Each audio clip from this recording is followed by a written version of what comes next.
several months after the Netanyahu government publicly announced Israel's blockade of humanitarian aid to Gaza for the second time. Only now does Donald Trump speak out against that indefensible policy's shocking preventable result, the severe mass starvation of 2 million people. I want to know what else Israel and its allies were expecting would happen to the population when they were announcing this policy for the first time. Did they expect this would force Egypt to open their side of the Rafah border so that the Palestinians would all dash to Egypt to eat, and therefore make Israel's ethnic cleansing campaign succeed through forced starvation? And then Trump and Netanyahu can finally take all of Gaza for themselves? Remember that when Israel first announced a blockade against food, water and electricity in Gaza at the onset of the war, that announcement by the Minister of Defense was then presented to the International Court of Justice as evidence of genocidal intent. And that same minister was subsequently indicted together with Prime Minister Netanyahu by the International Criminal Court for war crimes and crimes against humanity. Will the allies now try to say that they didn't hear Israel announcing that cruel policy again? Or will they try to say that mathematically they couldn't know that this policy would culminate in the abominable results and related shocking images of dying malnourished children that the world is seeing live in broad daylight for the last several months? Or will Trump admit that he hoped the famine would push Palestinians to cross to Egypt so that he can finally take their country? In my view, there is only one way out for Trump and Israel's allies from their horrendous mass murder.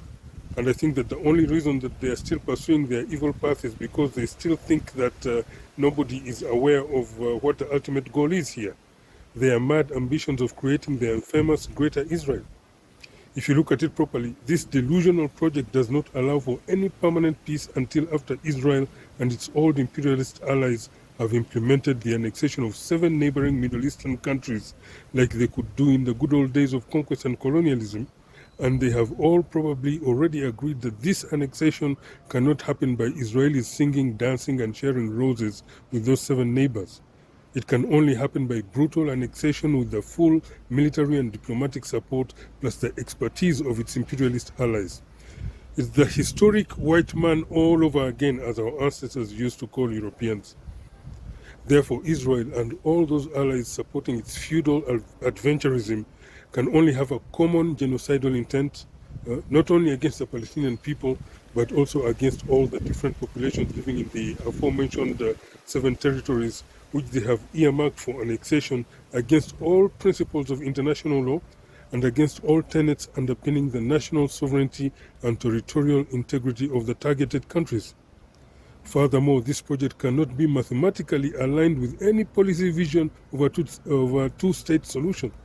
Neither does it have room for the global recognition of a Palestinian state, simply because such a state sits within the physical, geographical boundaries of the infamous state of Greater Israel that they are still dreaming of creating in the 21st century.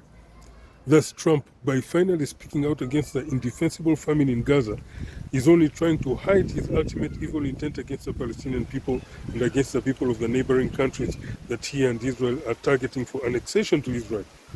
He forgets that his one action of rejecting the global recognition of a Palestinian state is confirmation of his genocidal intent against all those populations, let alone the Palestinian people, as it confirms his support for the madness of creating that infamous state of Greater Israel, the purported messianic promise made 3,000 years ago, which they now claim they must fulfill through the annexation of neighboring countries. What is wrong with these people?